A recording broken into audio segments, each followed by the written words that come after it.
espero que muy bien, con ganas de aprender nuevos tips que te van a ayudar para el aprendizaje del idioma inglés. Te cuento, hoy vamos a hablar de un tema que genera muchos problemas al momento de hablar, ¿sí? Te cuento, a veces cuando mis alumnos están tratando, de expresarse en inglés, sucede que quieren traducir del español al inglés, ¿sí? Eso es muy común en los adultos, ya que obviamente su idioma nativo está presente en todo momento.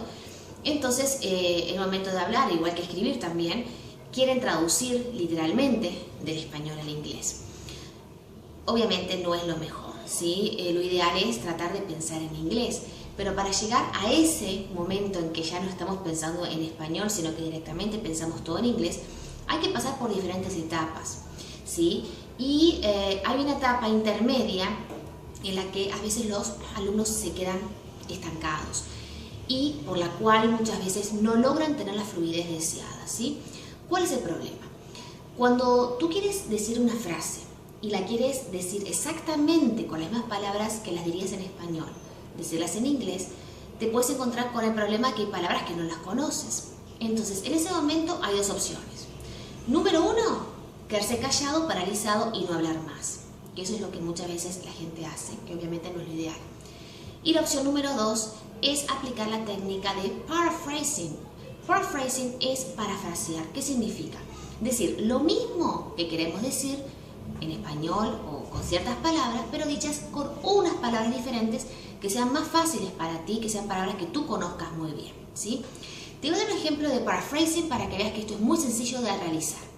Suponte que quieres decir: ayer quise contactar o comunicarme con mi amiga, pero ella no se encontraba en su casa.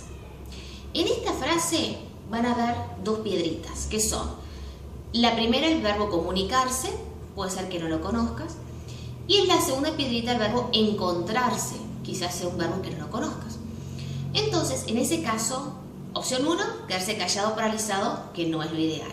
Opción 2, paraphrasing. ¿Cómo podemos parafrasear esta misma oración? Podemos decir algo así.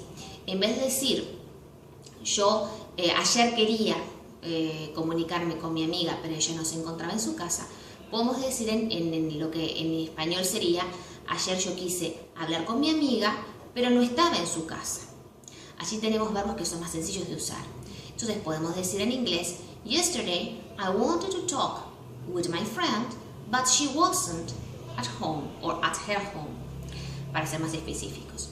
De esa manera estás usando el verbo want, que ya lo conoces muy bien, wanted to talk, talk, el verbo hablar, que también es un verbo que generalmente ya a los niveles principiantes se conoce, se maneja, y el verbo to be en pasado, was, en negativo wasn't, que también se puede manejar sin mucha dificultad. Entonces, una frase que inicialmente podía presentar problemas, al aplicar lo que es paraphrasing, podemos convertirla en una frase muy sencilla de realizar.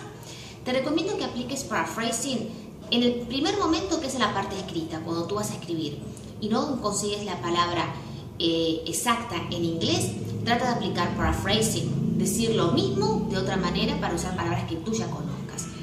Si tú practicas mucho esto en la parte escrita, va a ser muy sencillo que lo puedas aplicar luego en el área oral, ¿sí? Y de esta manera vas a poder usar el vocabulario que tú ya conoces para expresarte y decir las cosas de otra manera que te sea más fácil poder decirla, ¿sí? Así que bueno, esa es mi recomendación, que se las hago para todos que estén en un nivel intermedio superior, que apliquen desde ya mismo lo que es paraphrasing. Así que bueno, espero que entonces con estos tips que te dije sobre lo que es el uso del paraphrasing, los puedas empezar a aplicar y que te sean de utilidad.